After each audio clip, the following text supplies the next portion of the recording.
Okay. All right. Okay. Okay. Um, Oh, you um, talk. okay. So I'm just reading the notes. I'm just reading the notes at the top of the shindig. Oh, Who? You know. there's an echo. I Wait, hear that's me. myself singing. Hold on, that's me. That was me. Hold on. Okay. Let's start now. I'm really trying. Okay. I'm sorry. Oh no, you're good. You're good. Okay. I guess we will start it out now. Let me put my phone on silent because people are still texting me like, "Hey, I know you're doing your podcast, but I just want to fuck it up." So, okay.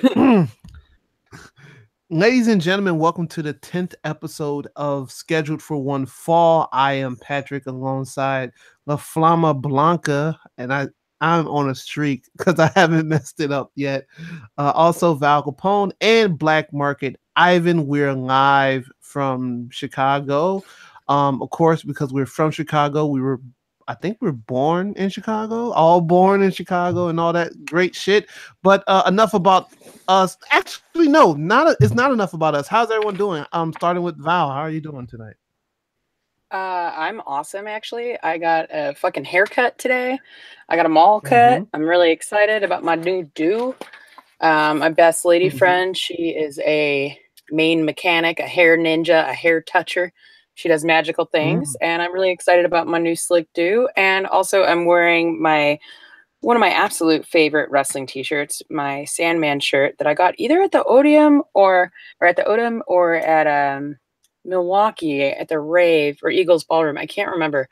It was either here in Illinois or it was in Wisconsin. But either way, I have the Blood, Sweat, and Beers like OG Sandman shirt on, which I'm feeling pretty good about.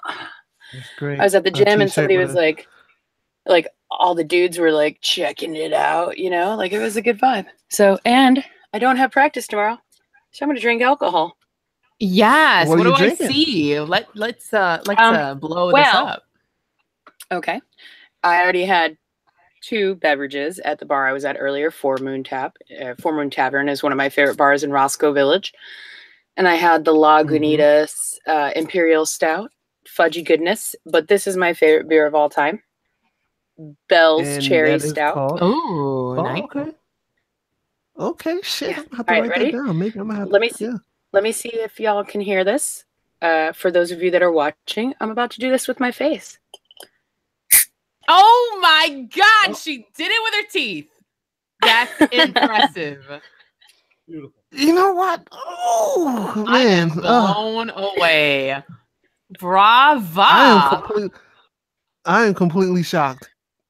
You Short gotta, hair don't care. Give me some tips on that. That's Pro tip. Don't start doing it because then you won't be able to stop. I want to say if I do that, I'm going to end up like like the cartoons where they put the dynamite in the mouth and blow up. Yeah, So I'm I'm going to good. turn my camera off. I'm going to turn my camera off now, but I just wanted y'all to see that I was drinking with you finally, and that I opened it with my face. Okay, bye now. All right. And let's continue with the ladies. Danielle, what are you drinking on? Oh, so I have a beverage I came across called Farmageddon. It is Farmageddon. Yes, it is called Farmageddon. I was strolling through my local liquor store, and I was thinking of wrestling this week, and that's how I based all my alcohol choices is on the events that happened in wrestling. And I just looked down, and in the basket there was one left of this amazing Cab Sauv called a Farmageddon. And with what happened on Monday Night Raw between Roman Reigns and Brock Lesnar, and obviously Patrick is his #1 fan of. He's a Romaniac. We've gone over this completely. That I thought this was just very fitting as almost a prophecy and a memory for the Reigns and Lesnar matches that happened and are going to happen. So I'm going to crack this baby open. So shh. Oh, Nice Pour it. crack. And I'm gonna pour this Sansa bitch. Oh my god! And I'm gonna fill it all the way Why the up. hell is Ivan's? You know what? I'm not going to answer any more questions. I don't want to know. I don't want to know. So Ivan, I'll go back on the road again. I don't want to know. oh no, that kind of concludes my wine and wrestling pairing. And well, Ivan, tell us about you. I right now am going to be the boring one. I'm drinking on some water, but I've got my reasons. But I will say that there's still a 40 ounce of Old English there just waiting for me. All right, I'm gonna break it out probably next week, but right now. Well, in all fairness, brother, usually I'm also on the water wagon. I'm having one more beer tonight, and then I'm going back to my usual watermelon flavored BCAAs and water. But this time it's out of a Darth Vader drink shaker. Oh, ooh, nice. Gotta love a chick that likes Star Wars. I got I drink a lot of coffee, and this week I purchased the game, or last week I purchased the game Far Cry 5, and because I pre-ordered it, I got a mug from GameStop that is themed on the game, so it's got all this cult imagery, and I was like, hey, that's kind of cool. And when you heat it up, or when hot liquid goes in there, secret text appears and designs appear, and I was like, that's pretty cool. And it says dishwasher safe. Guys, I put this exciting mug in the dishwasher. It came out looking like someone who's been in the sun for 24 hours straight, and all their skin is peeling off their face. So speaking of novelty mugs, Val, my awesome new one just got destroyed after one drink, but it's okay. Did you go top rack, or did you put it on the bottom? It was top rack. Top, yeah. So the heat rose. So dude, your dishwasher is intense, y'all. They lied on the. They lied, bro. They lied. But I guess we do put heated wash or heated dry. So, but I would assume if it says dishwasher safe, it should be able to tolerate high temperature water. Yeah, I would assume. Yeah, I mean it's pretty good with big. Never mind. Okay, so okay. Pat, my Lord. Pat, what are you drinking? Pat, tell us about your amazing choice of alcohol this evening. I had to go back into the past 8 years. It's been the first time I've drunk it. Since then, and it will be the last time I drink it. I took a couple shots of 1800 before we started the show. So I'm pretty lit. My body is very warm inside, and I made sure I put all my dog food away. The last time I had 1800, I was trying to eat Simon and Danielle's cat food. Oh wow! So it was a very wild night, and I'm just gonna leave it as that. That's what I'm drinking on, and hopefully I'm not too drunk to play Far Cry 5 after the podcast, because I've been completely addicted to the game. So that's about it for me. And please, people at home, don't drink 1800. I know it looks like it's in a cool bottle and all that shit. Don't drink this shit. It's literally like Satan's piss. And I'm just, like I said, after this I would never drink it again. I just want to get very lit. As you can tell by my speech. But this is gonna be a fun show. This is gonna be awesome because I got some shit on my mind. Oh man, not literal shit. What about 19? Okay, so not 1800, but can I drink 1942? Because I bought a bottle of it in Mexico City for like $25-$30 when I was there playing roller derby. Okay. Yes, you can. I shouldn't even be eating or not eating. If I'm, I shouldn't be drinking 1800 because it wasn't really a good time for us in 1800. So anything 1942, that's fine. We're good. We're good. Yeah, we're all good. Well, Danielle, I actually thought of you when I was thinking about what beer should I drink tonight, because I never actually get to drink when we're doing broadcast, because I'm usually driving from parts unknown to other parts unknown. But because I know, Area 51.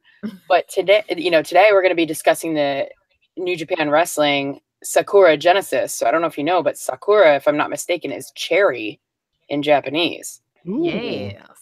So I picked the cherry stout because it's my favorite beer on the planet. And these are super rare. So not super rare. They only brew them once a year. So once they're gone, they're gone. So usually by November, they're absolutely gone. So it is what, April? So I have 5 left. So I picked one of the 5. In honor of you, young Flama Blanca. Oh, I am honored. I love everything about that. Thank you. I'm blessed that you are finally. Well, no, you were able to drink with us one other time, but this would be what, number 2? Number 2 of many more shows to come where you will crazy in all the events. And drinking. This is my number 3 stout of the day. The other 2 were Lagunitas. This is Bell's, and this is a 7%er. The other 2 were 9.9. Ooh, nice. Okay. I like these ABV. This is how I like to party. It's a good percentage for beer too. Like, it's right. Agreed. That's right. Right number you want to be at. Right in the party zone. Yes. All right, so we got our drinks in the system, and now we kind of gotta jump into our future machine. And Ivan, can you tell us? A future machine. Unlike future machine. I feel like future machine is appropriate. I think you should just say DeLorean. Unlike that's Ronda what I Rousey, meant to say, but I'm drunk. Unlike Ronda Rousey has clearly stated on her interviews, I do possess the ability to time travel, and I have been in the future. And Japan is how many hours ahead of us? 14 hours? Too many. 14. Yeah. Too many hours. So I have gone to the future for you, the listeners of Scheduled for One Fall. And on this blessed episode 10, I have results for Sakura Genesis. So first and foremost, the Young Bucks defeated Chase Owens and Yujiro Takahashi. So of course that is Bullet Club versus Bullet Club. And afterwards, even though this is pretty much Bullet Club imploding, the Young Bucks did offer a handshake to the rest of Bullet Club, and they accepted. So it shows that all is well, at least with that part of the faction. Next, we had Tomohiro Ishii and Toru Yano defeating Taichi and Takashi Iizuka. Once again, anytime these guys are involved, this is just hard punches and sweat and despair all around. Yum. Despair. Let's see. We had Bad Luck Fale, Tamatonga, and Tangaloa representing Bullet Club, defeating Michael Elgin, Ryusuke Taguchi, and Togi Makabe to retain the never open-weight 6-man championship titles. Made up belt. Yeah. Yeah. Belt. We're going to have to do they also have an always open weight? Yeah. Do they have an always close weight? They have a sometimes. Is that what Austin Aries just won? The always close weight belt? Oh, that's good. We're gonna visit. We're gonna unpack that Austin later in the show. Yeah, we've got some breaking news regarding Austin Aries. So we're gonna have to have a graph, right? And this can be a persistent, or not a graph, a chart, a persistent chart every week to week, where we rank the lowest value championships. In there would be the Andre the Giant Battle Royal Trophy, the Never Open Weight Championship. We would have some of these, James Ellsworth's Intergender Championship, like these that's new the titles. Bottom of the barrel. Yeah, that's the bottom. So maybe we'll do a ranking at some point, and I'm sure that's the only title he'll ever win is worst championship ever. Yeah. Then we had David Finlay, Hiroshi Tanahashi, and Juice Robinson. These guys have been teaming up a lot, defeating Hiroki Goto, Switchblade Jay White, and Yoshi Hashi. This was not for a title, but just a lot of great mid to upper card performers in there. Then Killer Elite Squad and Minoru Suzuki, Val's future ex-husband, defeated eat somebody's face. Defeated Los Ingobernables de Japón with the returning Evil after a orbital socket breakage, Sonata and Yawn. Tetsuya Naito. Now afterwards, Naito cut a promo to Suzuki, pretty much talking about the Intercontinental title. Suzuki then called him a piece of beep and said, he is the king of pro wrestling, which he's one of the top 10 in existence. He's the king right of now. my pro wrestling heart. Ivan, I have to remind you, we have the technology to beep out. That's what you know. That was Pat. I want to save you the work. I want to say he's self-editing. I'm not gonna say things like Ahmed Johnson and make you edit. Ahmed Johnson. Ahmed Johnson. Then, oh my lord! Then we had a big old crazy tag team triple threat match in which El Desperado and Yoshinobu Kanemaru defeated Bushi and Hiromu Takahashi and Roppongi 3K to retain the IWGP Junior Heavyweight Tag Team Championship. Will Ospreay. Now, this is a big one. This is one that came to be about 2 weeks ago. Will Ospreay defeated Marty Scurll to retain the IWGP Junior Heavyweight Championship. The photos that Will Ospreay was posting after this match just looked like they had gone through a massacre. After this match, Ospreay goes out there and says he's still the best, but he still has legends he has to defeat. So he called out Kushida, and Kushida came out and accepted the challenge. So let's see when this match is going to happen. Now we're in the home stretch here. Cody and Hangman Page defeated Kenny Omega, Kota Ibushi, the Golden Lovers. This is the last stop before Supercard of Honor, in which Cody and Kenny are going to face off the culmination of the Bullet Club Civil War. And after that, the last match. And here, this is kind of a bummer because absolutely a few weeks ago, Zack Sabre Jr. went through hell to win the New Japan Cup. And we were tracking it on the show for weeks. And once he won the cup, he had the choice to face his own, whatever champion of his choosing. He chose Okada. 2 weeks later, he faces him and he loses. And now he's out of the picture. And now, so Kazuchika Okada defeated Zack Sabre Jr. to retain the IWGP Heavyweight Championship. And then Tanahashi comes out, challenges Okada. So that's done. So it was kind of like someone winning the Money in the Bank briefcase and losing it 2 weeks later, you know. So that Baron Corbin. They could, yeah, exactly. They could have built it up and made him a Carmella and had him keep this title shot forever. But so that sucks, and I hope he stays in the heavyweight championship picture. So that was Sakura Genesis. What do you guys think? Kazuchika is a badass. So if ZSJ is going to lose to somebody, it might as well be Kazuchika Okada. True. Or as Chucky C says, Lil Kaz. Lil Kaz. All about the Ospreay and Scurll match. Like, that physically was just nonstop. And like, to me, the highlight of all the matches was that specific one. And it was right dead center in the middle of the showtime.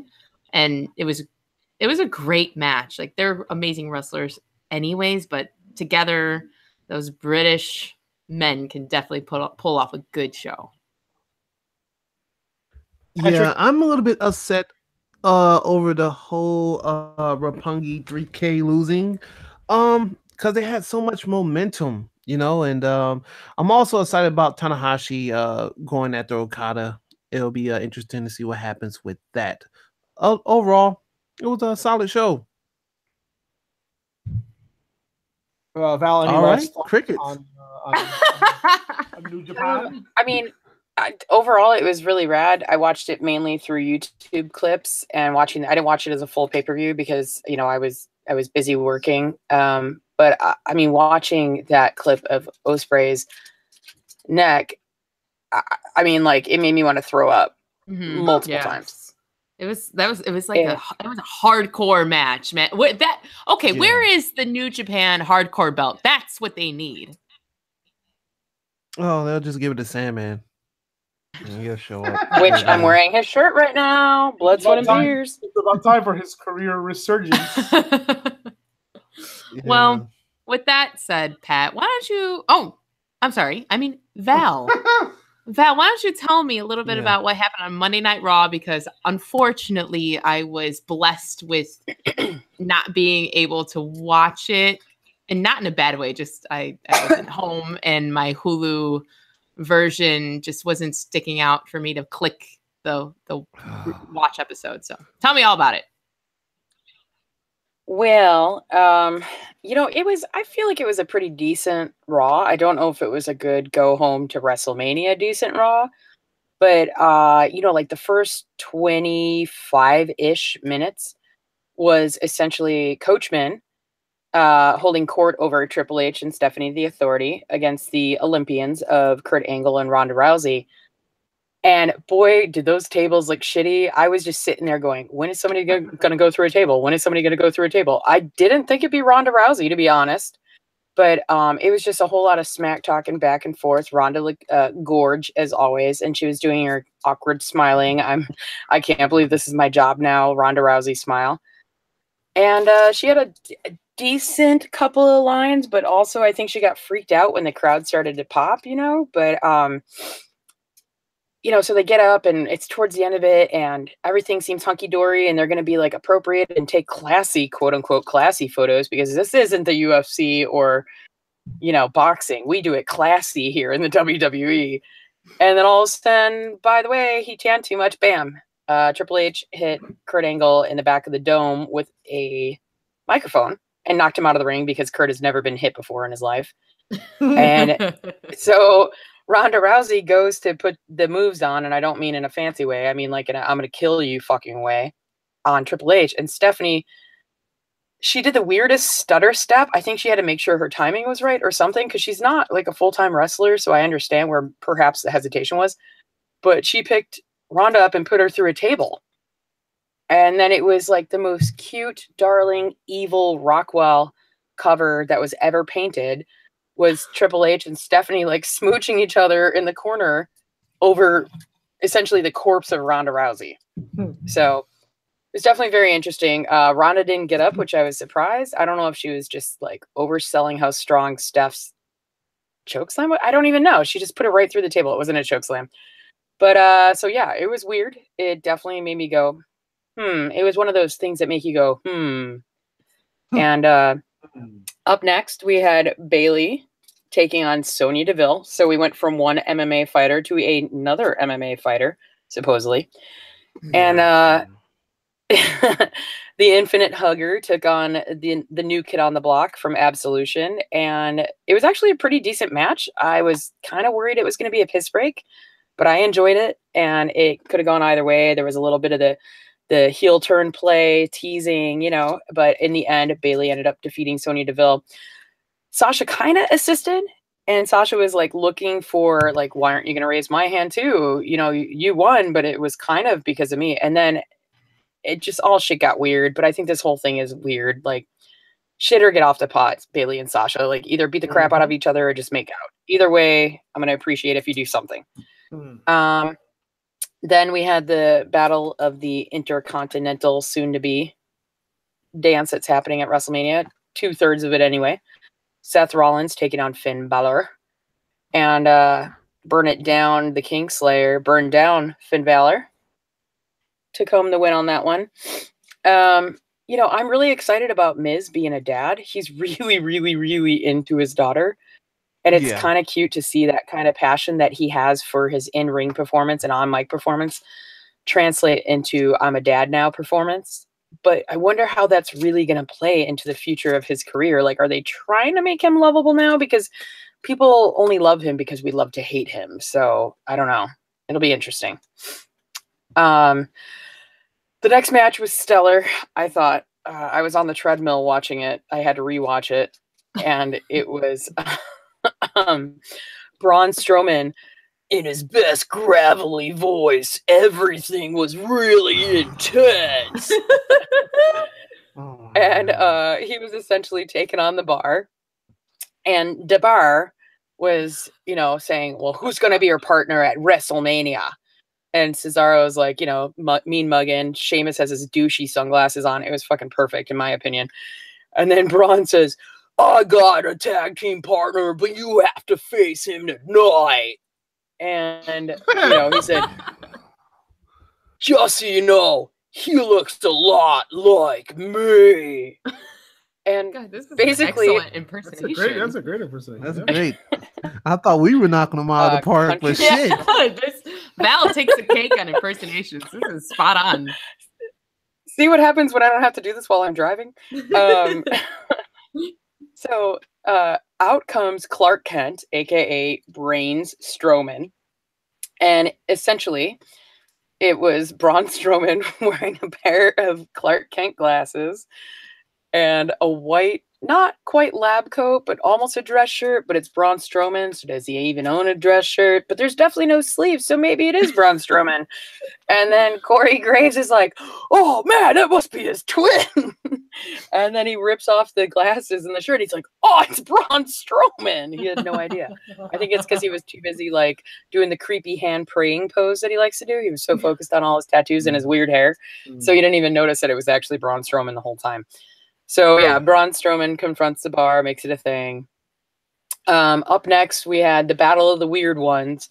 Woken Matt Hardy took on my beloved top 3 favorite wrestlers of all time on my Mount Rushmore of wrestling, Goldust.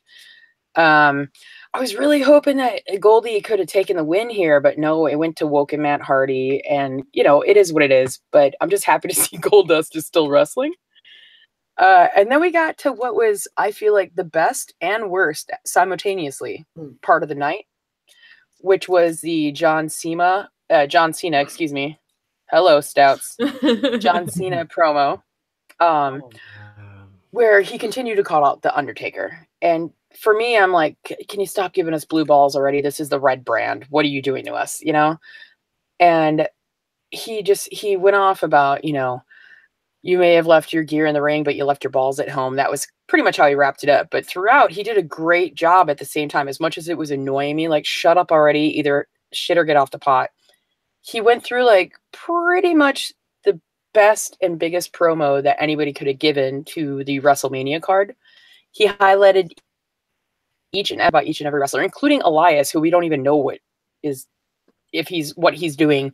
Please tell me it's not a concert with Kid Rock. I don't want to put Elias in the Chicago Penitentiary. But I mean, he talked about Daniel Bryan has been waiting 3 years to get back in the mix, and he like went off about the women's evolution, how it doesn't matter what gender you are, you could still be the top performer, and it was really awesome and really moving. And then he like went back to hating on the Undertaker and calling him out, talking about his social media campaign and all this and that.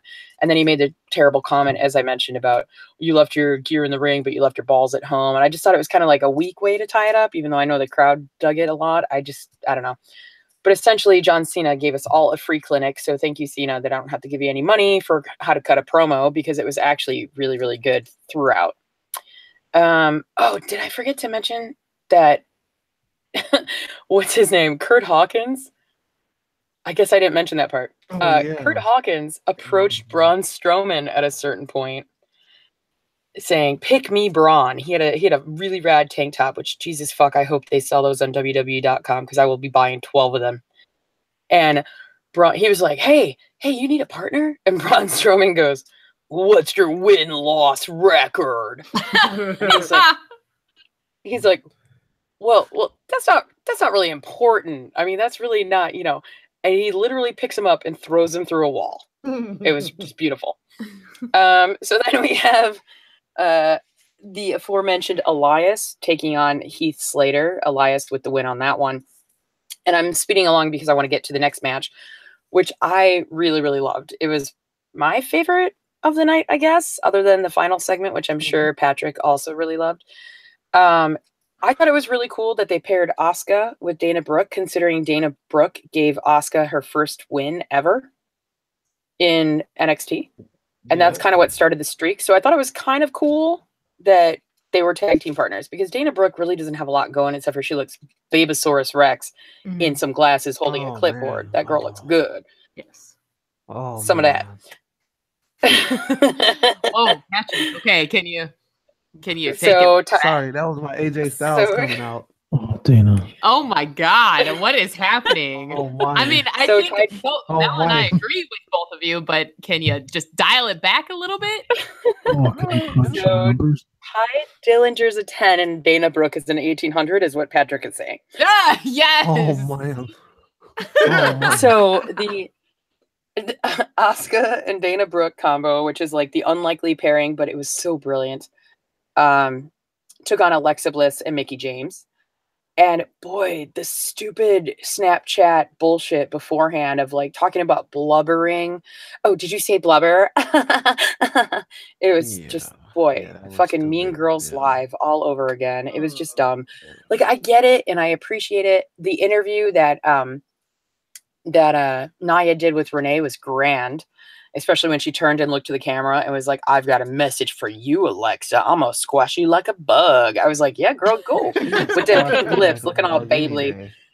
Oh my god, yeah, legit. I mean, it's not really the road I travel, but I wouldn't mind traveling with her. So Asuka and Dana Brooke, even though everybody kept saying, Jesus, Coachman, what a boner. He's like, if Asuka loses, does that affect her streak? Oh my god, no, he did not. Yeah, I mean, in fairness, this would be in a tag team match. So technically, if Dana Brooke would have been pinned, as Coachman was alluding to, because Mickie James had her on the ropes. Well, not on the ropes, but she had her almost at like 2 3/4, and then she kicked out at the very last second. So killer moves on Dana Brooke for kicking out with 0.25 seconds left. But he was saying, does this affect the streak if she loses? And it's like, well, yeah. I mean, that's the point of the streak. Yes. It's been over 500 days. It's been like over 2 years or whatever, or almost 2 years. So they thankfully took home the title, so I don't have to hear Coachman do math about shit, which is great. The last and final segment that I actually thought was a really rad way to close out the go-home show of Raw before WrestleMania. It was hella throwbacks to Stone Cold being all sorts of sexy. But Roman Reigns essentially confronts Brock Lesnar, which throughout the show they were talking, no, you can't touch him. Kurt was telling Roman, you can't touch him, whatever you do. Like, and out of respect, Roman was saying, no, I respect you, but if he gets out of line, I'm going to take him to town, this and that. And Heyman, of course, with his super short haircut, was cutting a killer promo. My baby boo, Brock Lesnar, just bouncing like a mofo, looking all and burner. Patrick basically squeeing in the background, and Roman comes out and tries. Patrick 1800ing in the background, like Roman comes out, tries to confront Brock, but there's the locker room, or at least the tag team division. The Jobbers. Yeah, like woof. And the very first two people are Sheamus and Cesaro. Like, boy, that says a lot about your tag team division, BT Dubs, when the only fucking stooges that come out to like confront and protect the ring that they work in are the tag team division. It was like, it was pretty sad. And also, Rhino's beard is out of control. Can I just point that out? Yeah, his the revival his weight is out of control. Oh my god, his everything. His everything. Rhino gets wider out of control. We know that Heath Slater lives in a trailer park, but Rhino is the size of a trailer. Yeah. And I said it. I can appreciate that. I'm a big, strong, badass woman. I ain't shit talking anybody based on their size. It's just astounding. His beard and his girth. I don't know. I don't think I want to say girth actually when it comes to Rhino, but. See, I want Rhino to, like, if I were to ever live in a place with a fireplace, I want Rhino to be the man who delivers the wood to my. Oh, wait a minute! What are we talking about now? Wait a minute! Ivan is the only guy. Wrong podcast. My apologies. You're putting the raw on this raw podcast. Just saying. Oh, jeez! I got a little excited there. So, I don't blame you. Rhino's beard. Hashtag Rhino's beard. So Roman goes to walk through the massive dorks. And Titus O'Neil, props to him. He was like, nah, bro. He was shadow dancing. It was brilliant. And then he goes, okay, well, let me pull this microphone out of nowhere and tell you my mind and what is on it. And then he says, you going to let some part-timer tell you what to do? You know, that kind of shit. And magically, Roman went from being part of the Roman Empire to being Moses himself and parted the Red Sea of Red Tag Team Division and made his way to the ring. Shit ensued. Patrick probably cried or sighed. I don't really know, but there was a lot of intro music going and it made me more excited than ever. Yeah. So I don't know. I was into Raw. So would you say it was a Farmageddon? Yeah. Hashtag I would say that. Because my homeboy Brock Lesnar definitely lives on a farm, and there was about to be a Farmageddon. Like, if Roman could have, he would have driven a John Deere tractor straight up his ass. This is amazing. So, love it. I don't know if anybody else watched it. It sounds like Patrick did. What'd you guys think of it? Can I please? Enlighten us, Patrick. I feel you have been holding back. Why don't you just unload? Kurt Hawkins. There's a few things I want. I'm actually a big fan of Kurt Hawkins. He's actually pretty dope, and I hope that they let him beat someone. Shit, let him beat fucking John Cena. But going through the I guess the results. I don't give a shit about the Triple H Angle Rousey thing. You know, I can care 3 fucks about that match. Don't care, uninterested. My piss break was the Bayley Sonya Deville, only because yeah, you know, it's not a piss break. I take it back. Those women worked very hard, and I was actually surprised at Sonya Deville. Seth Rollins versus Finn Balor was a pay-per-view match. Also, props to Finn Balor for making the For Everyone t-shirt. Oh my god, yeah, that t-shirt is gorgeous. Goes to the GLAAD, gay, lesbian, and all that other stuff. I don't know what the that's what the AAT stands for. yeah, I don't know what it stands for. I just know the first 2 letters are gay and lesbian. But 20% of the proceeds go to them. That's excellent. I think I want that shirt, but I think it's a WrestleMania exclusive. I think so. Any of my neckbeard fans that's going down there, I'll gladly PayPal you some money and you can pick me up a couple shirts. Didn't give 2 fucks about Matt Hardy and Goldust. Yeah, nothing to say about that. The John Cena segment, okay, it had me thinking. Okay, obviously we haven't seen The Undertaker, and we all know that the American Badass is showing up on Sunday. That's, you know, the whole thing with the clothes being left at the last year WrestleMania, the whole Raw 25 kind of farewell speech thing. So we know the Badass is going to show up. Now, my thing is... And Kid Rock. Yeah, Kid Rock. So they haven't announced who's inducting Kid Rock into this Hall of Fame. What if it's Undertaker? I hope it's a knife. Yeah. Can it just be a shank? Can it just be a shank made out of a Bible edge that somebody shivved up in the Chicago penitentiary? Please, for the love of Ditka, can it just be a shank? So like they haven't really said who's inducting what's his name, Kid Rock, into this Hall of Fame whatever shit. So what if it's Undertaker? You know, what if it's Undertaker? And I say, you know what? If it is Taker, have Cena interrupt the whole speech because no one wants to hear fucking Kid Rock talk. And they just take that, and it kind of saves face because people don't. I'm pretty sure they're gonna boo the fuck out of Kid Rock when he goes up on that stage. No one wants to hear him talk about his humble beginnings in Detroit. Oh, Jesus fuck. You know what's crazy though? When I was in Arizona working for spring training, everybody was like, hey man, did you hear who's getting inducted in the WWE Hall of Fame? Fucking Kid Rock, bro. And like he played at Talking Stick Arena, which is where I've seen wrestling in Phoenix. And everybody was like, oh, it was such an excellent show. Yeah, I mean, that's where I saw Raw. That's where I met my ex. But like, fuck him. It was just boo. But point being is, like, people in Arizona were really hyped. Stick Arena. Oh, whoa, hey, whoa, talking with your Hey, stick. you know what? I'm not gonna say anything about Talking Stick Arena because their Wi-Fi there is amazing. I love their Wi-Fi there. Okay, that's good to know. Arena. But other than that, Arizona stinks. But all right, so going back into I love this Arizona. whole thing, yeah, Arizona's okay. I like it. It's okay. Great tacos, barbecue tacos. Wow, that was 180. That's you, not Pat. racist. Jeez. No, that was a 1800, Danielle. Oh yes. Okay, so that's wild.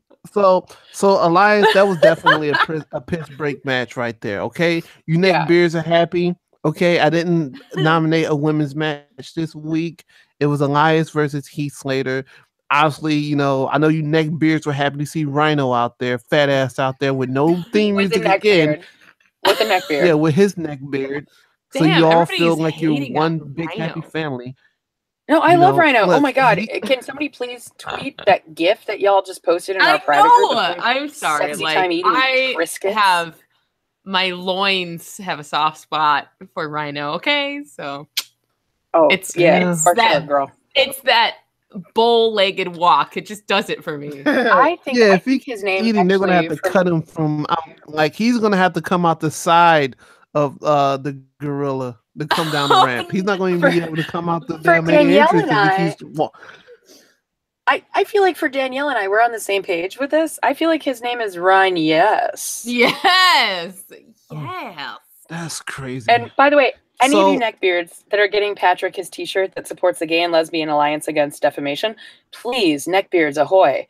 I will I don't want to promise you anything because whoa, but I really desperately need the Charlotte and Becky pin set that's only available at WrestleMania. And I have local referee Andy Long, Two Juice Andy Long, on the case because he's going down there to work a bunch of shows. But please, for the love of Ditka, one of you neckbeards or non-neckbeards, I'm into it. Get me the Becky and Charlotte. I'm going to talk to my black beard fan, friend Shaggy. Shaggy's going. Oh, is Shaggy going? Oh, I love him. Yes, he's going down to WrestleMania. Dude, and, he's the best. We met at Midnight After Mania. He's amazing. I love him. I'm going to definitely text him tonight and be like, "Hey, I need this," and he'll definitely get it for us if we need it. Please, I want a dude small in the For Everyone shirt and Charlotte and Becky. There's my order, by the way. I have about an hour and 7 minutes until I can get the Charlotte leggings off a Wild Banger Ring WWE, just so everybody knows. Okay, so all right, so I got two more thoughts and then I'll pass it over. Okay, so I will have to say that Dana Brooke doesn't get enough credit. Yes, she was shit when she first started, but watching this last match, she was very good. And of course, she's gonna go unnoticed because you got Asuka and Mickie James and Alexa Bliss in the ring. But she held her own, and I thought it was great. Okay, and my last thought, and I know you probably think, oh, he's gonna talk about Roman Reigns and ooh, and how.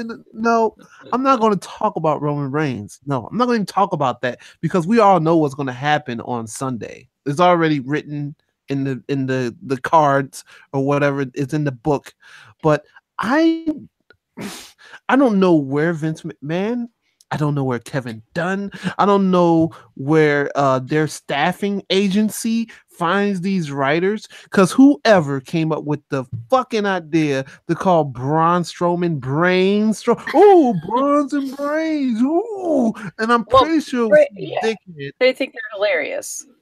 Yeah, they thought it was hilarious. Vince, God damn it, pal, that's great. He probably thought that was like the best shit ever. But I'm going to tell you right now, whoever, I hope you have a miserable life. I hope you have a miserable life. Can I tell you that while Vince McMahon does love a really shitty pun, he doesn't appreciate a really good one. Apparently, according to Talk is Jericho, I was listening to his podcast because wrestling and also podcast equals yes. He suggested when all the hullabaloo about the Fabulous Moolah Memorial Battle Royale came up, what about Sensational Invitational Battle Royale? Sensational Invitational. How fucking brilliant is that after Sensational Sherry Martel? But Vince's response was the letter T, Thanks. the letter H, the letter X. Thanks. Yeah. Oh no. Oh. Yeah, so that, Woof. so they have their own. Braun Strowman, but not the sensational invitational, which is actually brilliant and dedicated to like one of the best heels that WWE has ever had that just so happens to be a woman. Yeah. It's all about selling merchandise. And Well, they know that they and can she put died because of drugs. Like, honestly. Yeah. And so, I mean, there's that whole tarnished thing, and I understand that completely, but you can't avoid the inevitable. There is this thing called the internet. That's how the four of us met. Like, you know, people are going to find what they're going to find. Like, I don't think that Sherry Martel deserves to be shit on so much just because she ended up having a drug problem. You know, she also did try to fix things, and I don't know. Yeah. So that's just my last thought. Whoever was that writer need to get fired. Don't have Braun dressing up as Bubba Ray Dudley coming out. And it was just horrible. You know, just look, I know they're trying to make it a surprise. I'm pretty sure we're either going to get Samoa Joe as a partner or hell, even probably Bobby Lashley. And yeah, I think that would be great. You know, they need to have those WrestleMania moments, which is the same reason why we didn't get Mark Calloway on fucking Monday. So I understand, but don't like Braun he's a scary guy. He's throwing people through walls. He's flipping over fucking 18-wheelers and all types of shit. There's no need to dress him up as Bubba Ray Dudley and call him Braun Strowman. It doesn't make any sense. I think it was stupid, and that's all I really just really supposed to be stupid. No, I think it was supposed to be stupid, and he was.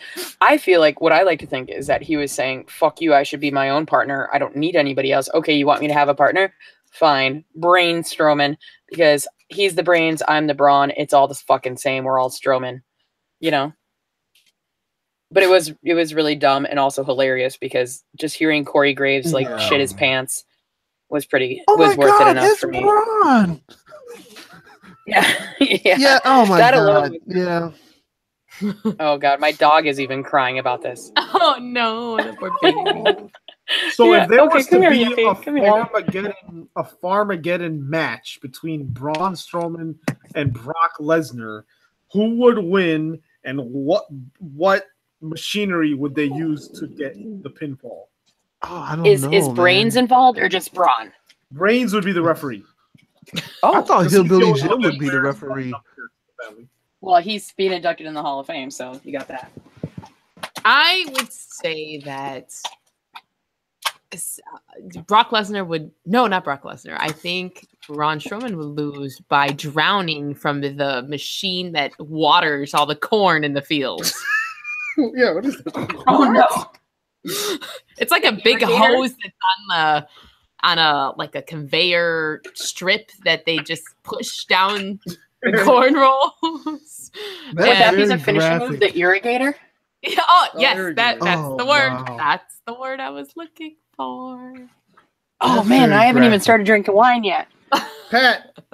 Oh man. Who would win Armageddon and with the machinery used? I think Brock would win. I think what he would do is he will send out some pigs out of the farm to distract Braun. Because he's gonna be, those are some nice pigs. You know, so he'll bring out those the pigs. Are some pigs. Yeah. So then Braun's gonna be playing with the pigs, right? Because he's like, oh, cute piggy pig, cute. And then I think Brock is gonna throw 80 bales of hay on top of him while he's distracted. And I think that's how Brock gets the pinfall. This podcast is 100% less racist, but still as eloquent as ever. Yeah, this week. I think that Braun Strowman would lose to Braun because Braun would attack him with the machine that milks the cows, and Braun doesn't always have nipplage exposed, but Brock always does. And somehow Paul Heyman would get in there, and shit would just get really weird. Yes. My client, Brock Lesnar. Yeah, I guess. Yeah. My client being milked. You know, I mean, like, Oh man. I'm into Ladies, it. ladies and gentlemen, my name is Paul Heyman. Milkman. And next week at Pharmamania, my client is going to face Braun Strowman, the monster among men, in Pharmageddon. And this is going to happen on Easter Sunday. And do you know Oh, my stars. what the Lord said In the Passover? on Easter Sunday? And on the 8th day, God looked down on his planned paradise and said, I need a caretaker. So God made a farmer. God said, I need somebody willing to get up before dawn, milk cows, work all day in the field, milk cows again, eat supper, then go to town and stay past midnight at a meeting of the school board. Oh my god. So God What is made a happening? farmer. Also, you know, Paul Heyman's a Somebody Jew. with arms Like, strong enough to wrestle a calf, and yet gentle enough to deliver his own grandchild. Oh my Somebody to God. call hogs. What? Tame cantankerous machinery. Come home my God. hungry. Have to wait for lunch until his wife's done feeding visiting ladies, and tell the ladies to be sure and come back Visiting real ladies. soon and mean it. So My God dog is made like we a are crazy. farmer. Ladies and gentlemen, that farmer is my client, the reigning, challenging, conquering Brock Lesnar. But you know that Paul Heyman and I are both Jewish. Like, Paul Heyman doesn't do You're Easter. Jewish? He I does didn't know TikTok. that. I thought you were black. Oh, he'd be in kayfabe I'm all of and the celebrate above, yeah. Easter. Oh, cannot- no. Were you reading this No. or something? Podcast is going to shit. No, I told you I His possess a brain. time machine, so I just was reading Oh a my promo God. from the future. Oh My gosh, that was little impressive. dog is looking at me like she's terrified because she can hear the noises coming out of my headphones. Yeah, I feel sorry for It's my okay, neighbors. She I probably feel like, how sorry the hell for you our Paul neighbors Heyman? too. My goodness gracious. You're okay, Yeah, that's yippee-ki-yay. right. You're not a You live above motherfucker. Paul He's just Heyman? Danielle. My dog's name is not Paul Heyman. Oh, wow. Danielle.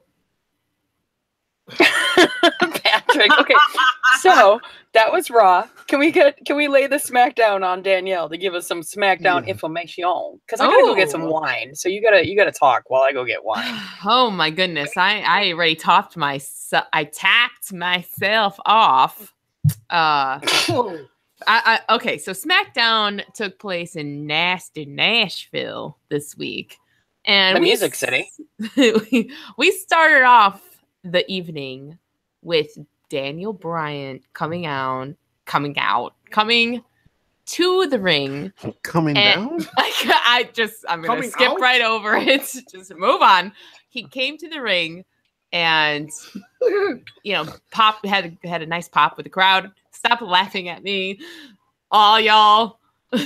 My dog is freaking out. Simon's laughing at me. He's distracting me from my flow. So he calls. Oh my goodness. he dog. call- I just think, you just saying Daniel Bryan coming out, and then Finn Balor has the new shirt. I can just I'm imagine into it. him. I support it. Bree has supported me through everything, and she told me to fight for my dreams, and now I want to tell you another one of my dreams. And then he rips off his shirt, and there's a Finn Balor Glad For shirt everyone? and he's Forever. coming out. Yeah. Yeah. I want to I mean, I'd desperately support that. say I'm I'm not- coming out, I'm just but saying. I'm gonna restrain myself because it's not karaoke night. Daniel is it? Bryan would definitely be a bear if he gained a few pounds. Yeah. Okay. Oh, wow. I'm just gonna move on from that. That freaked my dog out. The poor puppy is Yippee-ki. sounds because anyways, okay, so he calls out Shane McMahon. It's So, okay, yippee. let's get back on track here. And it comes Oh my gosh, I'm distracted by cute puppy sounds. I'll turn my mic off. I'm sorry. She's just so cute and she's missed me for 3 months. She sounds like the dogs on Baron Corbin's shirt. Oh, but wolves or whatever. Don't be mean to my dog, man. But just wait. No. Okay. All right, I'm muting this shit because I'll just keep talking because alcohol. Well, so Daniel Bryan calls down Shane McMahon, and they have this whole discussion of Daniel Bryan thanking Shane McMahon, and then Shane thanking him, and then they hug it out, and it was just in my opinion, an unnecessary segment. But they just needed to show that Shane McMahon was okay, and that he's healthy, and he got the stamp of approval from the doctors that he's ready to wrestle on Sunday.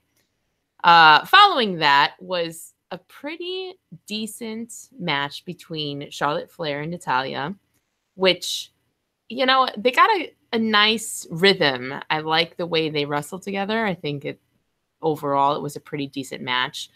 In the middle of the match, though, Miss Carmella brings out a ref with her Money in the Bank and has this whole flamboyant body gestures all over the place about cashing in. And Charlotte does the best move where she literally kicks the briefcase out of Carmella's hands, and the briefcase goes flying out of the ring. It was the best part of the match. Nice. So she stopped her cash in again. Yeah, she stopped the cash in completely. Nothing could happen. And then, of course, she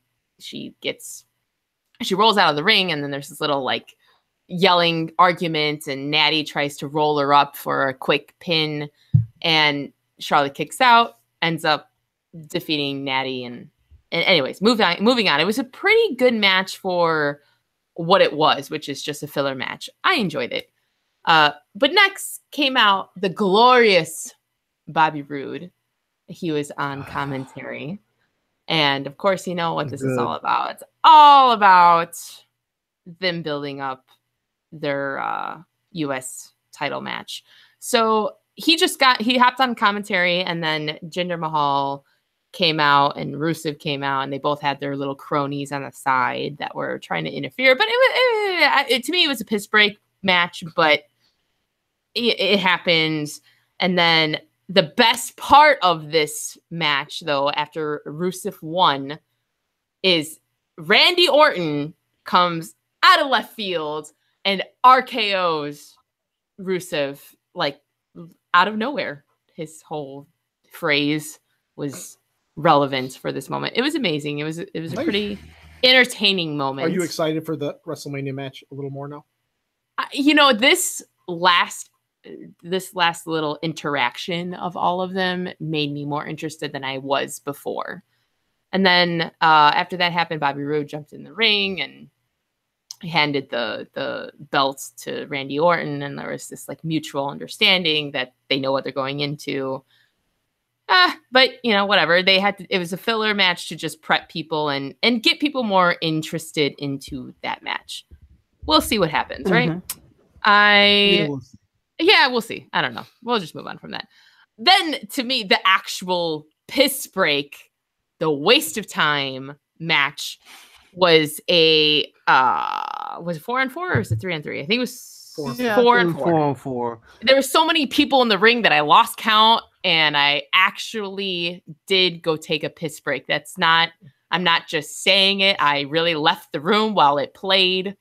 And I closed the door. I didn't even want to hear from my speakers what the hell was happening. You were alone in the house. And I was alone. I have 2 kids. I was by myself, and I still closed the door to not hear the match.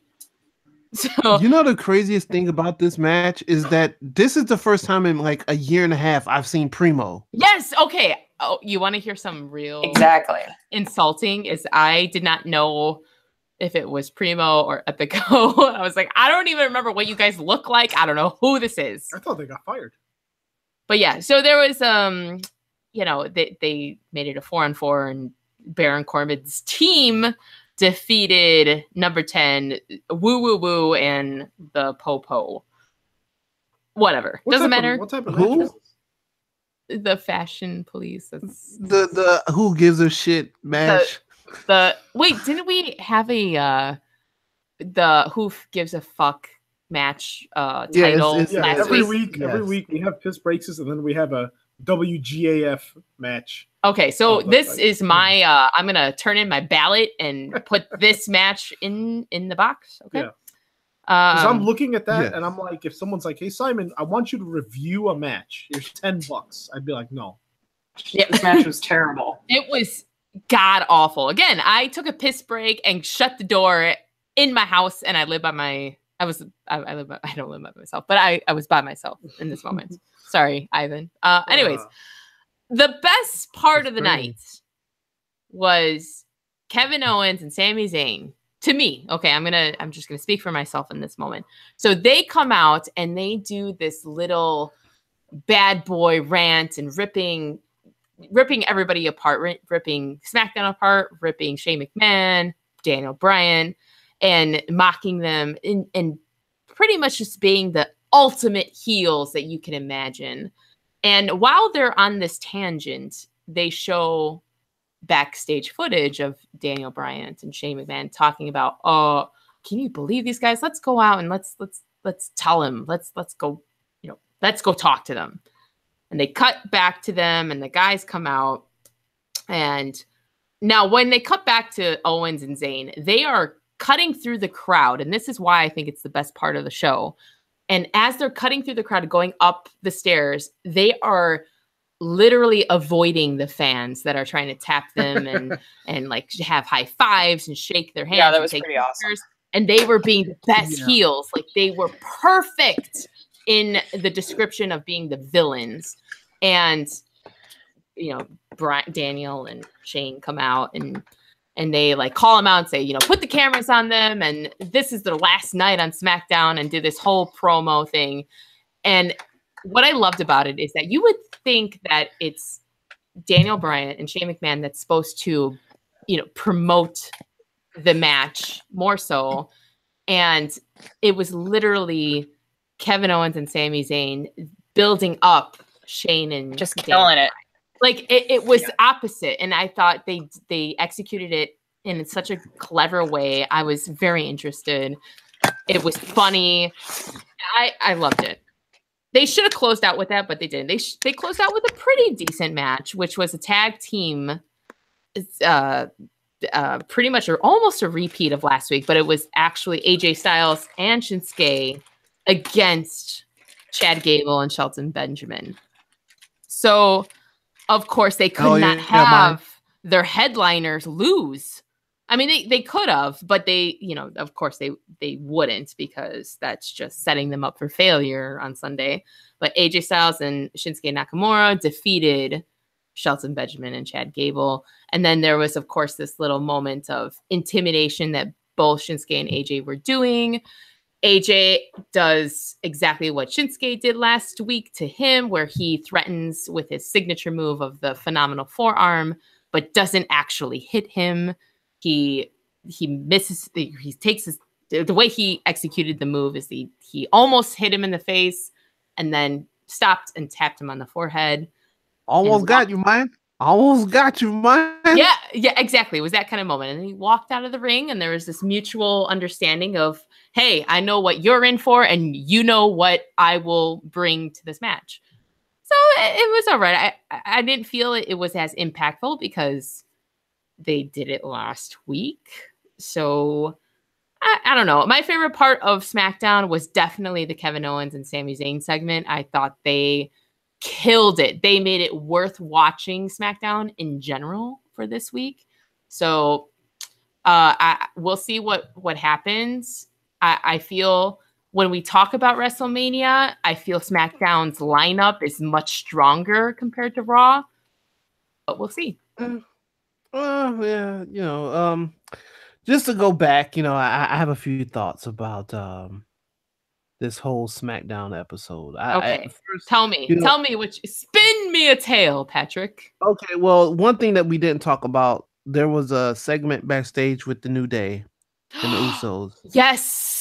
And I'm sorry I forgot about that because I was no, I almost forgot about it too. The only way I was reminded was because of I just remembered I watched a a interview with Luke Harper. And so they show that stupid whatever backstage segment, and supposedly these guys are supposed to hate each other. Well, not the Usos and the New Day so much, but the New Day and the Usos are supposed to hate the Bulge brothers so much that as soon as they see them, they're supposed to kill them. Well, not literally kill them. So neckbeards, oh Patrick, they can't physically kill them because against whatever. No, they were all in the same shot, and you would think if these Harper and Rowan beat the shit out of these guys last pay-per-view, that as soon as the Usos and the New Day saw these guys, it would have just been on site. But no, they had them smash something with their hammer. Yeah. Well, I know that sounded kind of bad. Anyway, yeah. Once again, congratulations to Primo. I thought he was back in Puerto Rico wrestling for his dad. Didn't know that he was even still in the WWE. I have to say for Breezango, I'm sorry that you guys have to go through this type of shit. It's really it's sad. It's really sad. Once again, Kevin Steen and El Generico's segment was pretty great. I thought so. And it was good to see Nakamura at the end kind of be he kind of showed some anger in the ring when they had that little stare down at the end. He didn't like being showed up by the real American badass AJ Styles. And yeah, that's once again, Shelton Benjamin, I know you're just there doing your job, man. It's just sad because he's the only black guy to represent on the show. That you are exactly right, because besides New Day, what? Oh, and no, just New Day, right? Yeah. Who am I missing? Naomi. Yeah, and she wasn't even on the show. What the hell? Yep. Nope, don't know what's going on over there. Yeah. Don't know. Yeah. Overall, they plugged the shit out of the network, and I forgot about that part because that was what New Day was doing, and then it was free. Yeah, and I was just, why? That whole segment was a piss break. It was hence why I forgot it. But you know what? That overall SmackDown on the scale of Baron Corbin hairlines, I'm gonna rate it a 5 because our scale's 5 inches back. 5 inches back. Oh yes, okay, yes. And with that said, Val, any thoughts on SmackDown before we move on? No, 0. So I just opened a bottle of wine. It's called Boom Boom in honor of Colt Cabana, who doesn't even drink. Yeah, that's Colt Cabana. Yes, Boom podcast is back Colt Cabana. As well. I know, and it's not bad. People are like pissed off, but I love it. Yeah, I like it. I like it a lot. So I guess we're leaving WWE Piss Down Live, and now we're going to 205 Live. Once again, the cruiserweights are showing that there is life after the guy that had the beard and the blonde hair and used to dance. There is life after, unfortunately Neville, because he was holding the cruiserweight, division like by himself. Seeing guys like Lince Dorado and Grand Metalik in their match against Hideo Itami and Tozawa, which I still think is a racist move, putting the two Japanese guys together, and having them heels. It was a great match, but it ended in a no contest, of course, because heels do heel shit, and that was the reason for that. Like I said, the two Mexicans versus the two Asians. Triple, man, you're doing a good job in 205 Live, but this is not the Attitude Era. The Los Barricas against the DOA and the Nation and shit. do something different. There was a segment with Drew Gulak, basically saying that he's gonna make people tap out. So I guess he's the 205 Kurt Angle. I guess it's okay. I like that they're trying to change his character up. He's a little more serious and stuff like that. And he put on a hell of a showing during the cruiserweight tournament leading up to the finals with Mustafa Ali and then Cedric Alexander, which we'll talk about that later. My surprise, Tony Nese, he defeated some local guy they found in catering. But my surprise with this match is that he did a lion salt. Well, a moonsault or whatever you want to call it. I say a lion salt because it was from the second rope. But it's surprising, a guy that looks like, that has kind of the body of Buff Bagwell doing fucking lion salts is pretty dope. And I hope one day that maybe he can get up to 206 pounds and lead the cruiserweight division and do something dope. My match of the whole weekend, and this is even including New Japan. What? Yes. What? Yes. No. You have to keep New Japan out of this. No, I have to. he doesn't. I have to say it. Buddy Murphy. Oh my God. Was the match of the fucking week. You know what? It was actually pretty sick. It almost feels like you slapped me in the face. Danielle, I would never do that. But I look, Buddy Murphy is a guy that did a complete 180. I can't believe the guy that I saw on 205 Live was the same guy that was in NXT with Blake. Or Blake and Murphy, right? Yeah, Blake. Yeah, like this is a completely new guy. He sold so many moves. I thought when Kalisto did the Hurricanrana DDT thing that he killed Buddy Murphy. It was like when you talk about a match, not action packed, nonstop. Obviously, you have to tell somewhat of a story. This match was it. Definitely better than anything that was on the New Japan card this week. Definitely light years ahead of fucking anything that was on Monday Night Piss. And I don't even want to talk about Piss Down Live because for these shows to be the go home shows to WrestleMania, both of them kind of stunk. Yeah, they were not that great. Yeah, they were not that great.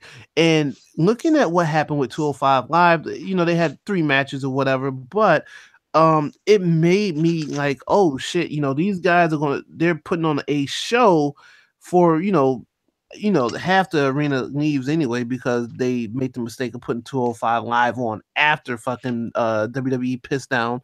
And mixed match challenge, which, I don't even want to talk about. Yeah. So, once again, Buddy, if you haven't seen it, Buddy Murphy. Yes, I said his name. That guy, Buddy Murphy, defeating Kalisto was a hell of a match, and I was actually surprised that Buddy Murphy picked up the win. But it also shows me that they might do something with him. They might do something, and you know what? I'm excited about it. Yeah. I'm very excited about it. He put on a clinic in that fatal 4-way match with him and TJP and 2 other cruiserweights. I can't remember because I'm kind of drunk, but I think they're going to do something with him. And I am, man, dude, 205 Live is the second best WWE show right now. Second to NXT? Yep. I thought I would never say it. I thought they were just gonna roll the cruiserweights into a big ball of shit, and then at some point they were just gonna say, you know what, damn it, pal, let's just get rid of all these guys, and you know what, they'll just cut it as a loss. I thought if we were talking to Patrick in 2017, and you would ask me, hey, do you think the cruiserweight division would be around? I would be like, fuck no. Hell no. And I thought it was going to shit once they put that one guy that we don't say his name, when they gave him the title because they thought that was going to bring in ratings, and it didn't. It made me even hate the fucking cruiserweight division even more. I'm glad Vince is not touching this project. It's all Triple H or Paul Levesque or whoever the fuck terrorizing whatever name he's going by. Like I'm glad he's taking part of it, and that was my 2 cents on 205 Live. Once again, second best show ran by WWE Productions. I mean, I agree. It was really good, and Buddy Murphy is sick, and I said that last week. I mean, that guy fought really damn hard to get on that roster because I think he realizes that there's not really a place for him on Monday Night Yawn or, Tuesday Night Piss Down. Like, it's just, I mean, there isn't a spot for him quite yet, and he's kind of stuck in that purgatory of NXT and main roster. So 205 Live, I mean, he slimmed down, he trimmed down, he lost like 20 something pounds to make weight, and they discuss it. I don't know, I didn't catch them say it this week, but they definitely did multiple times last week and the week before. And I mean, he's gotten better and better with time, and I really hope it's because he's so damn dedicated and not because he's Mr. Alexa Bliss. Not to be a dick. But, I think that people should recognize him as Buddy Murphy and not, Alexa Bliss, his fiance. You know what I mean? He's just really good, and he's got a great character. He talks good on a mic. He looks good in the ring. He's doing wonderful things. I mean, he's putting on clinics, like you said. I'm a really big fan, even though he defeated our Chicago boy. Gotta love Kalisto. I don't think I'm going to wait to buy his leggings, but I cannot wait to buy Charlotte's leggings. It's so soon, you guys. I got to actually check and see what time it is in London. Well, that's, amazing. But I think, Simon, you're being shy about buying the three of us plane tickets to Full Sail University in Florida to show us. Oh, man. And give us a recap about what happened tonight on NXT. Normally, I'm going to throw some shade because normally I cover NXT, but I unfortunately missed this evening's episode. So tell me a tale, Mr. Ivan. What happened tonight? So on today's NXT, the problem is normally I'd be very excited to tell you what happened here, but it was such a big thing that happened on today's show that it was leaked several weeks ago, right? Because it is pre-recorded, but that's okay. There's still some good stuff that happened. So we opened up NXT with Roderick Strong and Pete Dunne facing off against the Authors of Pain. Nice big tag team match, and of course, Roderick Strong and Pete Dunne are involved in the. These guys and Authors of Pain were the finalists of the Dusty Rhodes Tag Team Championship. Dusty. And the Cowbell Championship match. So then they're having a good match, they're having a hard-hitting match. Then all of a sudden, the 2/3 of Undisputed Era, because Bobby Fish is still injured, Adam Cole and Kyle O'Reilly come out. They start attacking both teams, causing chaos. The match ends. William Regal, the general manager, William Regal, then announces that, well, I'm not going to make a British accent, that, well, because you guys want to be involved, because you guys want to be involved, just kidding. At TakeOver New Orleans, it will be Roderick Strong and Pete Dunne, Authors of Pain, and Undisputed Era, which is Adam Cole and Kyle O'Reilly. And then they're like, whoa, hold on. Adam Cole is already facing five other men in the ladder match for the North American Championship. And he said, okay, fine. You have a choice. You can leave Kyle O'Reilly alone in the tag team match, or you could forfeit your spot in the ladder match. And so they're like, what's he going to decide afterwards? So I think because of how they're pushing him, I think he's going to participate in both. And, but he's got to, I think he's going to participate in both. They're going to retain the tag team titles, but I don't see him winning the North American title. Or he'll win that and retain the tag team titles, and they'll be, a Evolution esque stable with, holding all the gold. So that was that. Then we had Kairi Sane defeating Vanessa Bourne. Vanessa Bourne is definitely an up and comer in NXT, and of course, Kairi Sane won the Mae Young Classic, so she is awesome as always. Then this is the scene that we saw several weeks ago: Killian Dane versus Lars Sullivan, the hairiest, sweatiest men in NXT. That match ended in, as I wrote in our notes, sweaty chaos when all participants of the North American title ladder match came out and started beating the hell out of each other. And this is where people first saw Ricochet come out and, inflict damage in NXT, which was the video making the rounds. And of course, EC3 was involved as well. So this was, out of all the freaking programming we were talking about this week, I think this was the neatest package, neatest hype package for the upcoming pay-per-view. And I think it really hypes me up for TakeOver. And, historically, TakeOver is as good, if not better, than the, preceding WWE programming. So I'm very excited, and I can't wait to see what they're going to do and who's going to get called up after WrestleMania from NXT. What do you guys think? Well, I am just okay. It's a tough call because I love Adam Cole and I love Ricochet, so I am pulled in both directions. I don't know. I don't know what's gonna happen. I have no predictions, and that's what I love about NXT is that it's really hard to call a card out on the way that Triple H decides to throw wrenches into predictions. So we'll see. I'm pretty open about it. I have my favorites, but I'm that's what I like about it. It's really that it's kind of unpredictable. So that's how I feel about it. Very good. Val, any thoughts on NXT? I cannot wait until Saturday so I can publicly embarrass myself as I pee my pants with joy when Tommaso Ciampa rhymes with Tampa. I always got to remember that. Destroys the crap out of Johnny Wrestling. Even though I love Johnny Gargano, I love him so much, but Psycho Killer for days. Yes, I am with you 100%, Val. Completely. Patrick? Man, this 1800 is really getting to me now. Holy shit. Oh,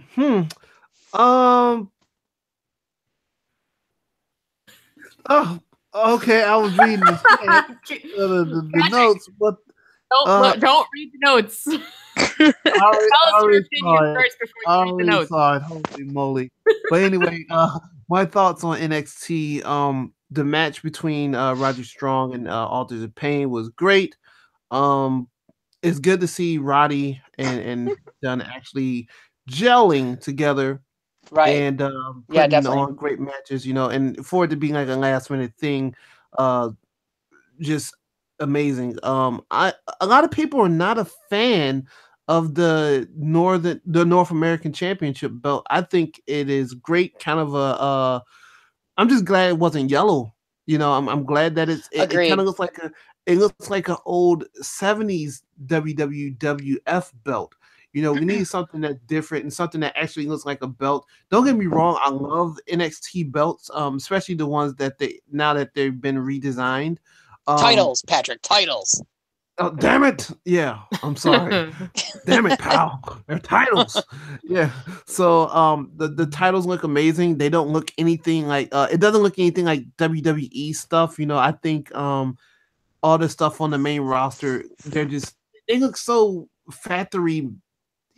Everything looks the same. The women belts looks like the men's, the tag belts, they both look the same, just different colors. I think it was lazy, but it is what it is.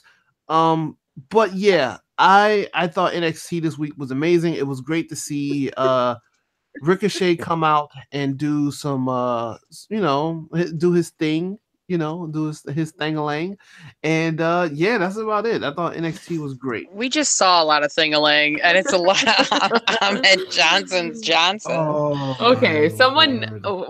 one of the four of us needs to tweet this picture just because it's epic. Definitely not going to be me.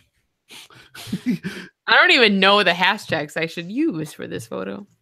AJ Jones. Ahmed Johnson.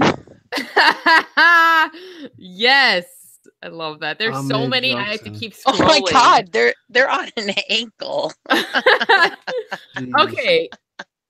Overall, I think we have a pretty good closing segment here, but we have yet to discuss the most important part of the episode, everybody, and that is I'm buying Charlotte's leggings in like 24 minutes. Oh shit, that's the countdown. So in the middle, within those, my dog is facing away from me because she's embarrassed by me. Just so you guys know. Within the next 24 minutes, we have to come up with who is inducted into the next Chicago Penitentiary. I don't know who's added to the room, because in the cell right now, for the last 3 weeks, we've put a bunch of crap in the cell. There's only one cell at the Chicago Penitentiary donated by the fabulous Moolah, rest in peace. And that is gross. Kid Rock, the fake U.S. Marshals that read Roman Reigns his Miranda rights on Raw. Roman Reigns called Brock Lesnar a bastard. I forgot that part. That was the best. Yeah. And in that cell, there is a plate of diverticulitis laced. Diverticulitis. Yep. Diverticulitis. As somebody with Crohn's, I feel like I can speak to it. Diverticulitis pancakes would be fucking terrible. So that's it. That's all those few guys are in the room just rotting away. So guys, this week, who are we throwing in there? So I'm gonna throw my ticket into the pool here. I am gonna submit the Brains Strowman. Either Brain Strowman or Brain Strowman shirts and glasses. I don't know what I want to use. Do I want to use the material or do I want to use the person? But I feel like Jonathan Coachman. That's actually my pick. That's actually my pick. Okay, so is Coachman? Girl, bye. I love you. I knew I did. I was listening to XM radio on lunch, and there's I hate him. XM Rush. It's like all about MMA and wrestling. And he was on there. It's not all about Rush, like 2112 Rush. Yeah. Unfortunately not. Unfortunately, there's no limelight on this. But did they talk about Tom Sawyer? No. But you heard it on the radio, huh? The radio? But Coach was on there. And this is a 24-hour, station, right? There's always people talking. They're like us. They're talking natural. All of a sudden, Coach gets on there. And he's like the fakest sounding human being alive. Like, he is just like a cookie cutter radio host, and he doesn't even do it well. And that's just on his non-WWE appearances. On his WWE appearance, he just doesn't. He sucked back then, and he sucks now. I'm gonna say throw Coachman in there.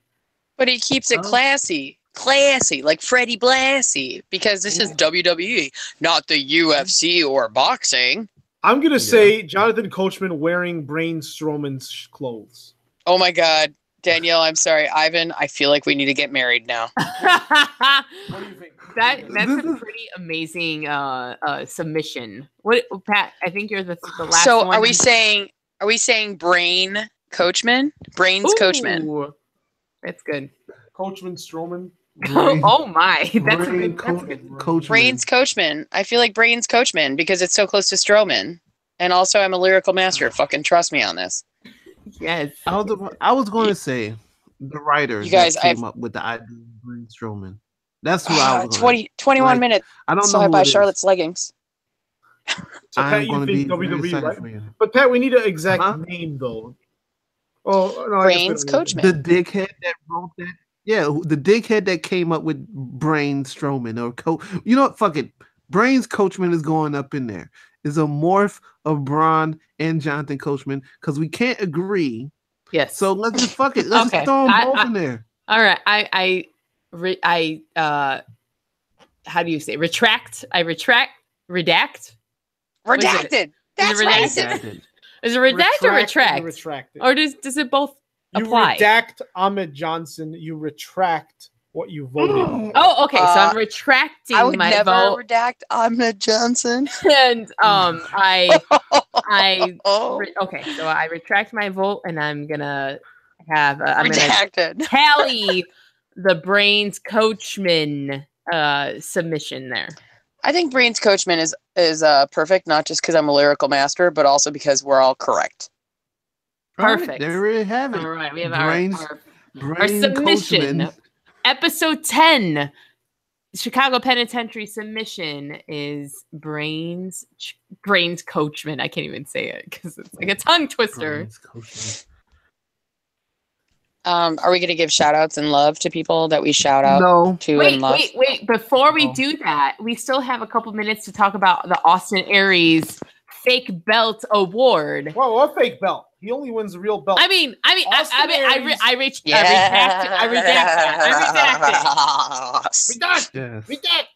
it. Where's the button? I'm gonna press the redact button. That's what Matt Hardy's gonna use when he goes back to Impact in about 2 years. Redacted Matt Hardy. Austin Aries is the belt collector. He is going around the world winning belts from every promotion. Guardians of the Galaxy? Pretty much. Oh my god, everybody got hella quiet. Yeah, he's like the vegan guardian of the galaxy. Because I literally was replaying how that is connected. The collector. Are you guys going to C2E2 with me on Friday? Because I'm going to go see Bautista and ask him why he removed his sun tattoo from his belly. Yeah, hey, that's what if he's great. Like, I moved it to my anus.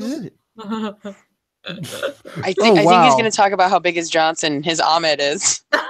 Oh my god. So, because Val, we want you to buy those leggings, we're going to make this quick. So, Austin Aries goes around the world collecting belts. And girl, don't act like I can't buy that shit and talk at the same time, please. I'm a pro. Week, we are going to give you guys breaking news on what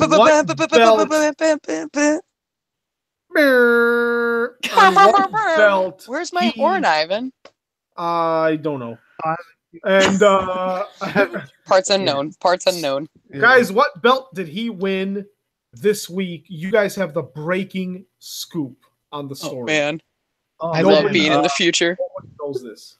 Well, I just got word that Austin Aries just won the Lincoln Park Zoo Keeper Heavyweight Championship. And I gotta say, defeated it from the guy that runs the Gorilla House. And I gotta say, man, but he's a vegan. He hates zoos. He's a vegan. That he won the belt. That's why he won the belt. The belt. Okay, he's taking it away from them. The Lincoln Park Zoo Gorilla House Championship. Oh my god. Okay. Wait, Val, you told me though he won another belt when he was in Australia last week. Oh, he won the sometimes closeweight belt from down under McLaren Valley Wineries. What? You weren't just reading off your wine bottle, were you? No, I'm drinking Boom Boom from Washington State. It's a Syrah. Oh. Syrah. What's the name of this promotion again? The Down Under. That's UNDAHHH. Down Under. This is Triple H's side venture. Shh, don't tell Stephanie. Down Under. Yeah, capital H for Triple H. McLaren Vale Winery. I want to go to there. Girl, I ain't even lying. I fucking had bottles of wine in my cleavage. I loved it. Boob wine. He is the down under McLaren. Don't tell my father. Sometimes closeweight champion. I don't know if they're exactly a federation. I feel like they're still a new up and coming promotion. What? Just wrestling? Mm-hmm. Right, you missed it. I was chugging some Boom Boom. So we had the Lincoln Danielle, Park you would be so proud of me. I drank half a bottle of wine since I got it. Yes. Oh my gosh. Lord. We're like soul sisters, soul Girl, I bought you that bottle. I bought you a bottle. I know we might not hang out on WrestleMania Sunday, but I bought you a Soul Sister bottle of wine from Sprouts when I was in Arizona. Oh my god. Okay, we're gonna That's make crazy. this happen. I We're just making can't- this happen. I can't believe you Didn't won bring me both anything belts back. across the world in one day. That's just Well, I amazing. mean, it's like only 27 hours apart. It's not like it's that. So he now I mean- has belts from Impact, Defiant, and what are the others? Lincoln Park Zoo. Well, no, LPZW, Lincoln Park Zoo Wrestling. Yeah, but Oh, Z wow. has a line through it. It's like Zed. Oh, Like okay. Zed. Yes. Yeah. That formatting out. Zed. And It's then not Z, it's and Zed. then DUMVW squared. Because that shit is DUM. V. Dub Oh, squared. my God. Patrick, you're not That's editing crazy. a second of this. No, I'm keeping it all in. Ahmed Johnson. It the wouldn't audio- surprise me if one day Austin Aries in the near future listens to this episode and he's like, you know what, I need to meet these people at Schedule for One Fall. We can meet Austin Aries. We Oh can my go to his gosh. clinic Okay, on so 4/19, He the day just before needs his to show on be 4/20. shirtless like his Instagram feed. Okay, Oh my just- stars. I'm just gonna say that and leave it at That's the whitest thing I've heard you say. I'm just. Are you sure about that? Oh my Too God. kinky if I say I'm he's just gonna shirtless? say that if we're gonna do an interview with Austin Aries, he needs to be shirtless like his Instagram feed. Okay, I just want to see feel- it. I just want to see it in real life. I really feel like as a vegan, he would have a hard time winning that belt and wrestling in the gorilla house. He would probably want to free all the gorillas and then would instantly like get injured because Yeah, gorillas would but girl, fling him his around by the abs, toe. he's got like a washboard of abs. It's kind of He does. He's no Finn Balor. amazingly. Hey, Yeah. Pat, let's That's just true. walk. You're right. Pat, Okay, Pat, you're right let's there. just walk over there. Let's just go over. Let's just Yeah. leave this conversation. Yeah, I feel- let's just I walk feel away. They like- can talk about abs. Like for everyone. Hey man, they Abs for post everyone. they post their shit all over the internet. What you expect us to not to look? Oh my gosh. Okay, I By the can't. way, I can't help You it. know what? If I'm doing the scrolly scroll game on my Instagram feed and all I see is Austin Aries wearing his cap, baseball hat, and skin and abs. What do you expect? He's me wearing to his see? skin on Instagram. He is showing his epidermis. He is being that guy. Oh, and he's got All like right, the his enough's epidermis enough, is Ivan. going on. So I'm going to send you some pictures, Ivan, and I need you to Photoshop me an 8-pack. And I'm going to change my whole Instagram I think- around. I think if we get Shaggy to buy us those t-shirts, Shaggy, I will give you money, honey. Don't even act like I won't. You let me know what you need me to send you. I will. You get us the Finn Balor for Everyone shirts. And Patrick, like magically, when you wear that because you're supporting Glad, you will suddenly have an 8-pack. it You will will be Oh, man. appear 8-pack Shakur. as you apply it. Just don't tell Shaggy you'll send him anything he wants. That guy's a freak. No, I love Shaggy. Yeah, Shaggy's That's a- my yeah, boo. Shaggy's a wild He's a- man. he's a freak. Actually, I He's a feel freak. like we met when I was wearing the Sandman shirt. Maybe I'm wrong. I don't know. Maybe we just talked about it. But Sandman forever, by the way. Yes. Surprised he's not dead, but Sandman forever. I also love the fact that he has a tattoo of himself with a bullet hole in his forehead, smoking a cigarette on the back of his tricep. Like, what the fuck, dude? Yeah, that is true. That is true. It's He a does. class Austin, act right there. Austin Aries keep winning those belts, and the you guys in the penitentiary, rotten hell. And guys, we're gonna see you next week with WrestleMania results and Charlotte Rainbow for life. Blossom results and takeover results and new champions. No. You have Not to, on the blue brand. Simon has to sign us out in the best Paul Heyman impression. Go. Wait, can I Oh, just Lord. tell you real quick that I saw some really I'm supposed to cover our indie wrestling, right? And I really haven't had a chance because I've been out of town. Can I just tell you real fucking quick? Ah, I went and I saw Kaiju Wrestling. Have you guys seen Kaiju Attack Wrestling? I follow on the Twitter. I follow Holy them on shnikes. the Twitter. Before we sign out, like legitimately, I had a fucking grand time. Like they were so much fun. But B, like it's ridiculous. It's silly. It's maybe not the NXT level that like AAW or freelance is, but it's like up and coming talents. And speaking of, they have one of the best up and coming talents in Chicago, Pat Monix. Boom, boom, boom, boom. Like Project Monix is at Project Monix, Monix is his Twitter handle. But Kaiju Attack Wrestling is so much fun. The next show that they have is, I want to say the 28th, which Pat Monix is challenging a dude to challenge for the belt. Check him out at Kaiju Wrestling. That's oh God, I got to read with one eye. Kaiju Wrestling. That's their Twitter handle. They're phenomenal. They have like crazy kaiju monster attacking each other in the middle of the match. It's surreal, but they also have really good wrestling. And it's very gritty. It's very down and dirty. It's really good. It's really funny. It's a lot of comedy wrestling if you're into that, which obviously I am, as I'm drinking some Boom Boom Syrah from Washington State. But yeah, Kaiju Attack Wrestling, phenomenal shit. I just saw them last weekend and it was great. So everybody should check them out. Of course, AAW and freelance. Yeah, there you go. All right.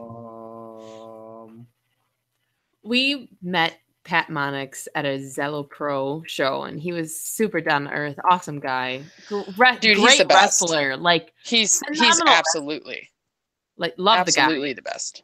Yeah, definitely. Yeah, his former tag team was called the Super Tough Dudes, short name STDs. And he and his partner Storm Grayson had their cell phone numbers on their butts, and they're literally their cell phone numbers. So if you were lucky enough to see him back in the day, you got his number for a booty call. But also he's just a really, really, really down to earth dude that fucking loves wrestling and has done some seriously good work. I saw him win his first belt at a taco fest on Southport in Chicago. Hey. And he's just a super humble, hardworking dude that really just wants to wrestle, and he's really good at it. So I'm super proud of him. Yeah. Mm-hmm. Pat Monix, Project Monix, Monix. All right. And that concludes oh shit, I'm really drunk. Yeah, okay. That concludes episode 10. Once again, next 8 week 8 minutes till Charlotte leggings, guys. Insane. Oh man, so that's the timer right there. Val's waiting to get her leggings that she can proudly wear and strut around in and represent the streak breaker. Yes. And the streak breaker. Yeah, I'm just saying Charlotte's gonna end Asuka's streak. I think Pat lost you at that sentence. No, I'm just saying Charlotte's gonna break Asuka's streak. What is this pie chart I'm looking at? I'm trying to edit it. I'm watching this happen and I'm just closing my eyes because it's too many emotions and colors at the same time. So Charlotte is going to break Asuka's streak, even though it probably won't happen. I'm saying it's going to happen. Charlotte, like 2 of my tweets this week, y'all, I'm one level closer to being a super creep. Just like the rest of us. You're not alone, Val. Don't let the boys make you feel weird about it. I love being me. It always making her feel weird. Yeah, you ain't saying anything for her. So, because you're trying to work on this damn colorful pie chart. Settle down over there, pie chart, Pat. Oh, wait, that's pie chart, Ivan. Sorry. But data. I'm crunching the numbers. Oh my gosh, crunching the Settle numbers. Down, Dana Brooks. Like once again, this episode's been amazing. I loved it. Next week will be even better. I'm gonna try to be completely shit-faced it next week. To the point to where I probably won't even. Yeah. Oh, yeah, that's right. Yeah, you got your thing to do. I gotta wear Cubs, yo. So yeah. Oh well, I didn't want to put your business out there. Now the neckbeards are gonna show up and look for you. By the way, third baseline mezzanine 211-213 at Rhymes. Come buy your beers for me. Yeah, shit, Pat. She needs to make money. Girl, I gotta pay for my wrestling addiction somehow. Let her make her tips, man. Let her make her tips. Yeah, but those neckbeards are trying to give her another tip. Yeah, they're trying to give her another tip. Hey, Joel! I think Can we they talk said about Shawn Michaels' hair? Hey, Joe, can we talk about Shawn Michaels' hair? I think they're saying titties on the show. You guys, Shawn Michaels' hair. Yeah, I'm I not the did only saw wrestling that, man. superstar that got a haircut. Woof. Yeah. You know what? I don't know why Shawn Michaels did that. He should have just shaved this shit bald like Triple H. It's over with. He's father Baron Corbin. You know what? Can we correct that for a minute? Can you go back and edit that shit and put Stone Cold Steve Austin over when you said Triple H? All right, well, you should go back and shave his damn head like Stone Cold. Yes. I've been waiting to do a Stone Cold impression for a while, so I've been waiting to do Stone Cold for a while, so that works out well. Hey, that's another podcast. Val, that should be we need to have our own sexual podcast, okay? Whoa. What? We only talk about sexual podcast. It's like Sexual Chocolate from Living in America, right? Coming to America. Yes. Sexual talk. Yeah, I guess. You know, wow. So I'm just saying, okay? There's a demographic. I mean, we're in the demographic, so there's an audience for us, Val. We just gotta do it. Yeah, girl, I ain't upset about it.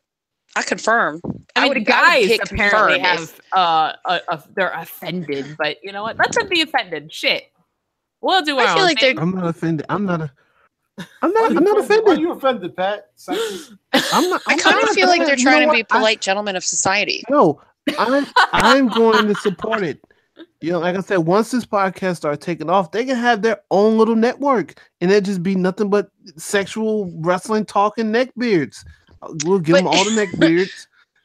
I kind of do love a good neckbeard, even though my ex-boyfriend is a neckbeard. Oh, good. Oh, well, fuck him. No, never again. Never again. Oh my God. Oh, what am I doing? I'm just setting myself up for this stuff. That is. I don't know what to tell you guys. This is what happens when I don't drive. It's amazing. I love it. We have to do it every week. Also, Danielle, this bottle is like 3/4 of the way empty. Just so you know, tomorrow's gonna be awful. I can't wait. I'm proud of you. We can be hungover together. I can't wait to throw up at the gym. What do you guys say?